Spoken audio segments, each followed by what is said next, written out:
Focus TV national breaking নিউজে আপনাদেরকে স্বাগতম।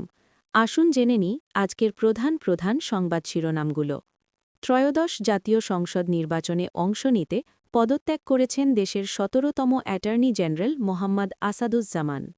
ইনকিলাব মঞ্চের মুখপাত্র শহীদ শরীফ ওসমান বিন হাদি হত্যার পেছনে মূলে যারা জড়িত তাদের প্রত্যেকের নাম ঠিকানা উন্মোচন করা হবে বলে জানিয়েছেন ডিএমপি কমিশনার শেখ মোহাম্মদ সাজ্জাদ আলী।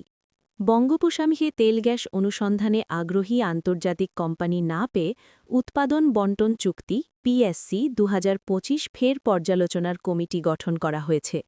বাংলাদেশের ২৬তম প্রধান বিচারপতি হিসেবে শপথ নিয়েছেন বিচারপতি জুবায়ের রহমান চৌধুরী।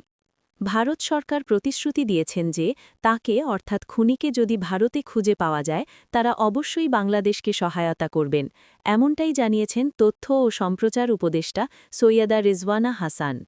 শহীদ শরীফ ওসমান বিন হাদি হত্যাকাণ্ডের ঘটনায় হামলাকারীর ২ সহযোগী ভারতে আটক হয়েছে, এই তথ্য জানিয়েছেন ঢাকা মহানগর পুলিশের অতিরিক্ত police commissioner crime and operations S N Mohammad Nazrul ইসলাম।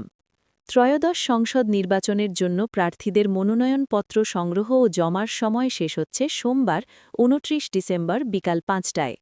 প্রথম আলো ও ডেইলি স্টারের ওপর হামলার ঘটনায় ব্যক্তিগত এবং সরকারের পক্ষ থেকে দুঃখ প্রকাশ করেছেন বস্ত্র এবং পাট ও নৌ পরিবহন উপদেষ্টা ব্রিগেডিয়ার জেনারেল অবসর এম সাখাওয়াত হোসেন। প্রাথমিক শিক্ষা অধিদপ্তরের হিসাব সহায়কের পদের নিয়োগ পরীক্ষা নিয়ে চরম অব্যবস্থাপনার চিত্র ফুটে উঠেছে।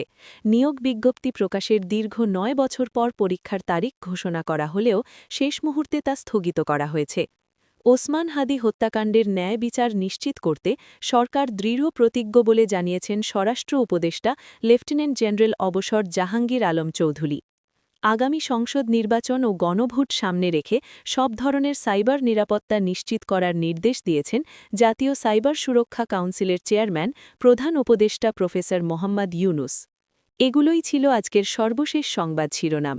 আমাদের পরবর্তী সংবাদ দেখার জন্য ফোকাস টিভির সাথে থাকুন। ধন্যবাদ।